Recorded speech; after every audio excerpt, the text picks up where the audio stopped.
The silence of a post that gets zero reach is a specific kind of modern frustration. You spend time on a video, you get the lighting right, you pick the right music, and then the platform just buries it. It is enough to make anyone want to delete their accounts for good. This is exactly why a new app like UpScrolled is gaining traction so quickly. It is targeting that specific group of people, the 60% of us who feel cheated by the current system.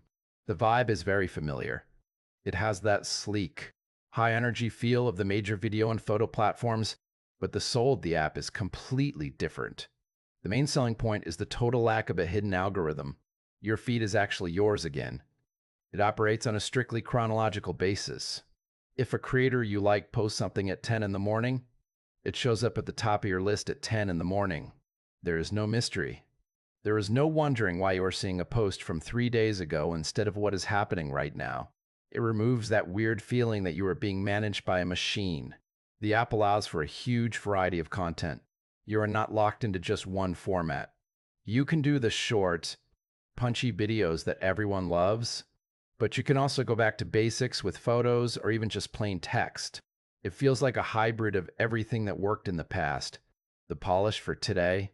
The interface is getting a lot of praise for being fresh and transparent. People are tired of feeling like they are being shadow banned for no reason. They're tired of their reach dropping for some unknown policy change. UpScrolled says they are done with all that.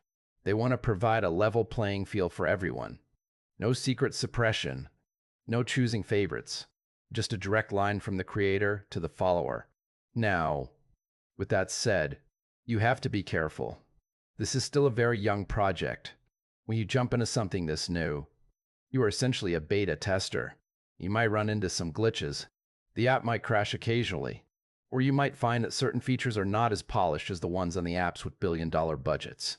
The expert trust scores are currently reflecting that uncertainty. It is not a red flag. It is just a sign that the app needs to prove it can handle the pressure over the long haul. It has not had to face a major crisis or a massive influx of millions of users yet. So there is a bit of a wait-and-see approach from the professionals. But if you are someone who is truly fed up with the current state of social media, those small bugs might be a price worth paying. It is for the people who value their digital freedom over a perfectly polished experience. It requires a bit of internet smarts and some basic caution. But the reward is a social experience that feels human again. It is about regaining your autonomy. It is about seeing what you want to see, and knowing that when you post, someone is actually on the other side, listening and watching without a filter getting in the way. It is a bold experiment in an age of total data control, and it will be fascinating to see if this trend of chronological transparency actually sticks this time, or if the allure of the algorithm is too strong to break. It is about time we took back control of our feeds and stopped letting lines of code dictate our social lives. Let the content speak for itself. Let the timing be real. Let the experience be simple again. That is the promise here, and it is a bold one. It might just be the alternative we have all been waiting for, but only time will tell if it can truly stand up to the titans of the industry. For now, it is a breath of fresh air and a sign that the users are finally pushing back against the black box of modern social media. It is about the people, not the platform, and that is a change worth watching closely.